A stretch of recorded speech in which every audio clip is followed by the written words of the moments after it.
The Legend of Spyro: A New Beginning was a little bit of a letdown, judging by how seriously it took itself, the grandiosity it was striving for, and the involvement of big names like Elijah Wood. It was clearly meant to be this huge, epic reboot for the Spyro series that would blow everyone away. But in reality, it was a bit of a flop. Because of its underwhelming and repetitive gameplay, the strange, serious tone, and the involvement of big names like David Spade, it just wasn't a fun experience. It wasn't outrageously bad, but I've certainly played a lot better. But even though I was left disappointed by A New Beginning, I also felt a tiny glimmer of hope. While its gameplay was basic and boring and repetitive, I thought that the game had potential. It laid a solid enough foundation for its sequel to expand and build upon, and take it to the next level. It could flesh that foundation out to have more fun and interesting gameplay, and actually turn The Legend of Spyro into something worth playing. I'm hoping that The Eternal Night does exactly that. I do have my doubts. In my experience barreling through the Spyro games, I've noticed that the series has a knack for squandering promise, but I want to believe. I have to believe. It couldn't possibly get worse, could it? There's only one way to find out. Let's dive into The Legend of Spyro: The Eternal Night. As you'd expect from a sequel, The Legend of Spyro: The Eternal Night picks up where A New Beginning left off. Story-wise, A New Beginning wasn't that bad. It went over Spyro's origins, gave you a glimpse of the history of Dragonkind, and also ended on a decent setup for the next game by rescuing Cinder from the Dark Master's control and implying that there will be great hardship and calamity that the dragons will have to rise against.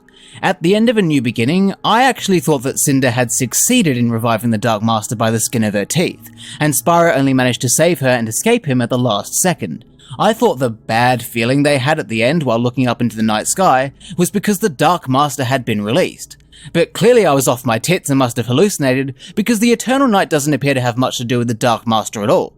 I mean, there's still plenty of darkness is spreading and the end of the world is upon us. That's the sort of thing this style of story lends itself to, but it's just not where I was expecting this narrative to go. The game begins with Sparks telling Spyro that Cinder has run away. In A New Beginning, Sparks filled me with an unbelievable amount of fury and hatred. But in this game, he's alright. He's not voiced by David Spade this time around. Instead, he's voiced by Billy West, which explains why he sounds so much like Fry from Futurama. And he does a much better job as Sparks. He's not as in-your-face, he's not as snarky or annoying, and he has a lot less lines this time around, and honestly, it was such a relief. Sparks in A New Beginning gave me worryingly violent thoughts. I've never had the urge to kill, quite like when I was listening to A New Beginning Sparks. But this version I can stand. He still looks disgusting though. Spyro decides to follow Cinder and figure out what's going on, leading us to some actual gameplay. I can appreciate that. A New Beginning went on and on and on before I actually got to do anything. The Eternal Night is straight to it. No faffing about, no long-winded storytelling, no nonsense, let's just do it.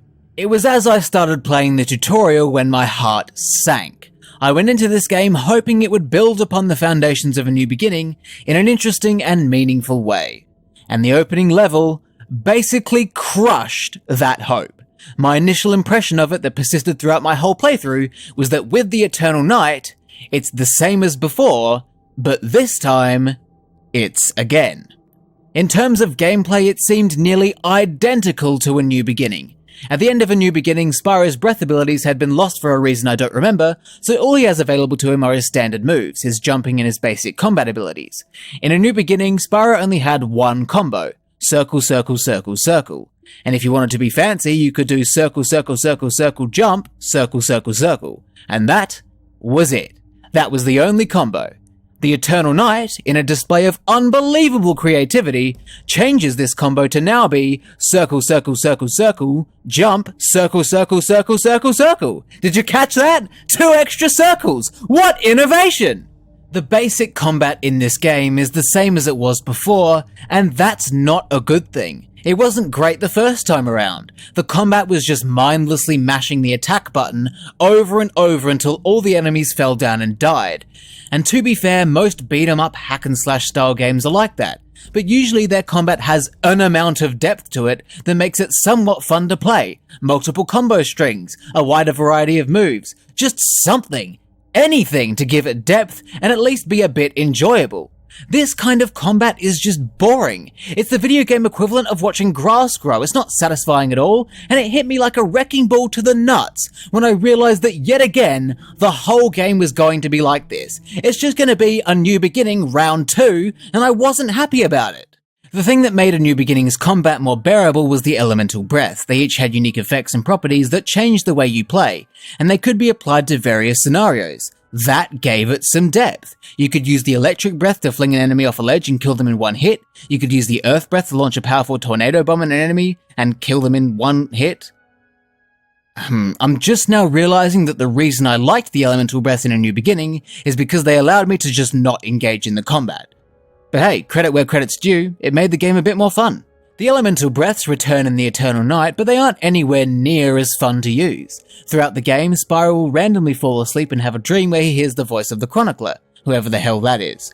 During these dreams, Spyro restores his elemental breath abilities, but the breaths don't function the same way. They aren't even unlocked in the same order. Fire is very similar, it just burns enemies and doesn't do a whole lot besides that. Ice still has the power to freeze enemies, but it's mainly used to create platforms in water. Earth sees Spyro swing around a ball, which in my opinion is the most useful one since it allows Spyro to deal damage from a safe distance, and electricity, as far as I can work out, isn't good for anything. I couldn't find any half-decent use for the electric orb, or Spyro's electric piss tornado. Because the elemental breaths are so much less useful this time around, even when you upgrade them, I found myself having to rely more on the basic combat, which sucks because the basic combat is shit. The poor circle button, it must be so worn out from all that mashing. The only actually new idea introduced in the Eternal Night is Dragon Time. In Spyro's first dream, not only does he regain his fire breath, but he also learns how to use Dragon Time. I thought this power was going to be like Bayonetta's Witch Time, only you can activate it at will. Witch Time is a very useful mechanic in Bayonetta, as it slows down all the enemies while allowing you to move at regular speed, granting you the opportunity to capitalize and pull off some devastating combos to get the upper hand in a fight. Obviously, the Eternal Night doesn't have devastating combos for you to capitalize with, but I assumed that that would be the point of it. And it sort of is, but it isn't really that effective. The thing is, yes, Dragon Time does slow everything down, but it also somewhat slows Spyro down as well, so the advantage you get from it isn't actually that impactful. You're only just faster than your victims. I only ended up using it in boss fights because without it they were a nightmare. Against regular enemies, it didn't make much of a difference at all.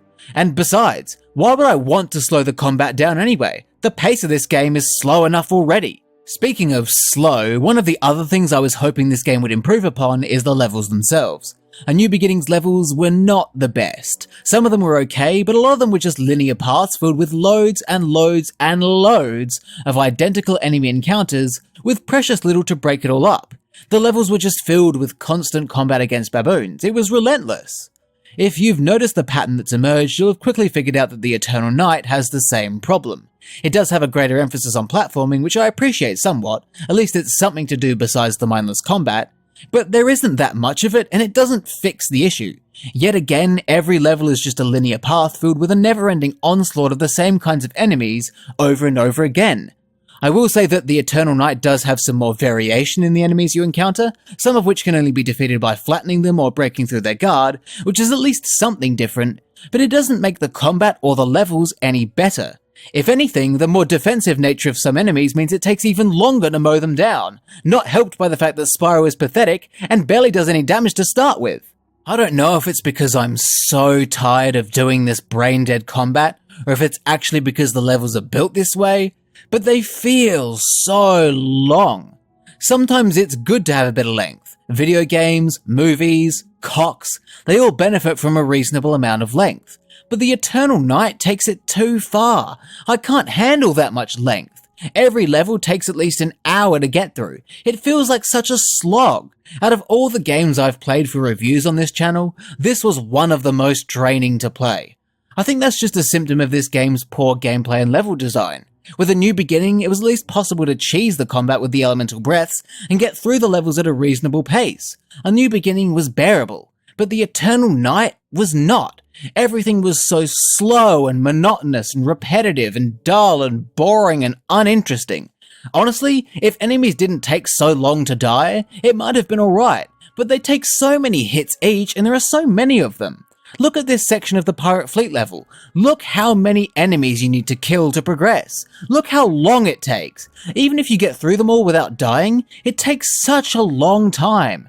And this isn't helped by the fact that the levels are fucking huge. That pirate fleet level took me 2 hours to get through. It just kept going and going and going. Granted, some of that was because the boss battle against Scab was a pain in the ass and took me a while to get the hang of, and some of that might have also been the fact that my totally legit Sony PlayStation 2 was struggling a little bit, but it still took way too long to get through. And yes, the levels are broken up with puzzles and platforming, but they're few and far between, and they don't make the levels any easier to soldier through. And the worst part? I didn't even know why I was doing it.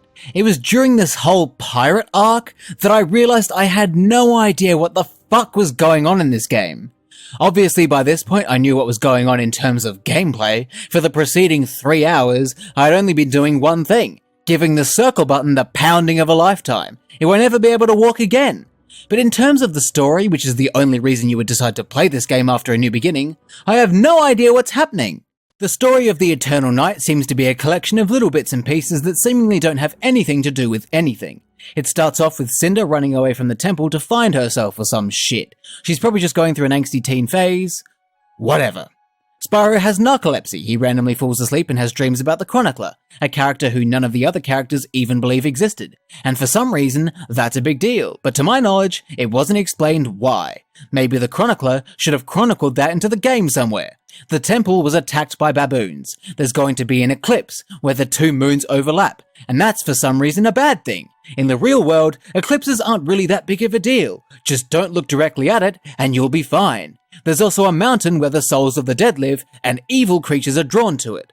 With all that in mind, can I ask why half of the game is centered around these random-ass pirates? They show up in the ancient grove after Spyro kills a tree, they capture Spyro because he killed the tree, and make him fight in an arena for their entertainment. Cinder is there for some reason, and then their fleet is suddenly attacked by, I'm guessing, the baboons? Who also capture Cinder again? Hunter of Avalar is mentioned, the man wears smalls from A New Beginning are there as well, there's something about a map. What the fuck is going on? What does any of this have to do with anything? I don't even know what the actual point of the story is. Are we trying to find Cinder? Are we trying to find the Chronicler? Are we trying to stop the eclipse? Are we trying to reach the mountain? What in the fuck are we trying to do? And why was it all interrupted by 3 hours of pirate shenanigans? Even Spyro says it himself to the Chronicler. Ignitus said you would help, but you've only led me on a path to nowhere. Thank you, Spyro! I knew I wasn't crazy! It was when I reached the Celestial Caves where I really questioned why I was still playing this game after 5.5 hours of misery. I thought to myself, do I need or want to keep playing this game? No, I don't. I'm not seeing any reason to continue. The gameplay is worse than A New Beginning, the breaths are less fun to use, and that was the only thing A New Beginning had going for it. The combat is mindless and repetitive, the levels are long and boring. Even the presentation is almost exactly the same as A New Beginning. In terms of visuals, music, sound design, it's all exactly the same. I've played both, and even I wouldn't be able to tell the difference between them. The only reason I could think of to justify continuing was to get closure on the story, but even with that, I've not been able to make heads or tails of what's actually going on. I don't even know who the antagonist is. I don't know what we're trying to prevent. Either I just haven't been paying close enough attention, or the story is just that much of a mess. Regardless, I had no desire to see this game through to the end, so I stopped. I will inevitably be playing this game's sequel, Dawn of the Dragon, so I thought it would be a good idea to at least familiarize myself with the ending of the story, so I looked it up online. Spyro heads to the mountain to confront Gaul, king of the baboons, and servant to the Dark Master, and they fight to the death. Spyro briefly transforms into this dark, evil Spyro, and I guess accidentally causes wherever they are to collapse, leaving Spyro, Cinder, and Sparks trapped under the rubble. At the very end, you see them sealed away with who I'm guessing is Hunter in the foreground, ready to rescue them to kick off the next game. How that all ties into eclipses and the Chronicler and narcolepsy and pirates, I have no idea, but at least I know that it wouldn't have been worth it to keep playing. And so ends the tale of The Legend of Spyro the Eternal Night. What an absolute disappointment. I'm just so upset that this is how it turned out. A New Beginning wasn't great, it was a flawed game and I acknowledge that. It had pretty boring and repetitive gameplay, it just wasn't a particularly interesting game. It wasn't the worst, but it wasn't something I'd recommend. To see that the Eternal Knight learned absolutely nothing from A New Beginning's mistakes is just heartbreaking. In fact, it ended up being worse. The combat was just as boring and repetitive as before, only made more tedious by enemies that can now better defend themselves. The elemental breaths were made even less fun to use, the levels were extremely long and draining, the story, I can't even tell you what it was. There were so many seemingly unrelated things going on, it felt like they came up with a bunch of story ideas, couldn't decide on which one to go with, and just chose to use all of them. The only new addition, Dragon Time, made such a negligible difference to the gameplay that it may as well not even be there at all. I would say that the only thing that improved in the Eternal Knight was Sparks. He's so much more tolerable, and I didn't mind when he opened his mouth. Beyond that, I'm simply disappointed. A New Beginning left plenty of room for this game to swoop in and make the most of its potential, but in the end, it just ended up being a slightly worse version of the exact same thing. I am a bit worried now because I paid for the Xbox 360 version of Dawn of the Dragon, thinking that that would be the best version of it to play, and I was actually kind of keen for it. But based on this experience, I could not be dreading it more. The Legend of Spyro: The Eternal Knight was crushingly disappointing. What a waste of everyone's time.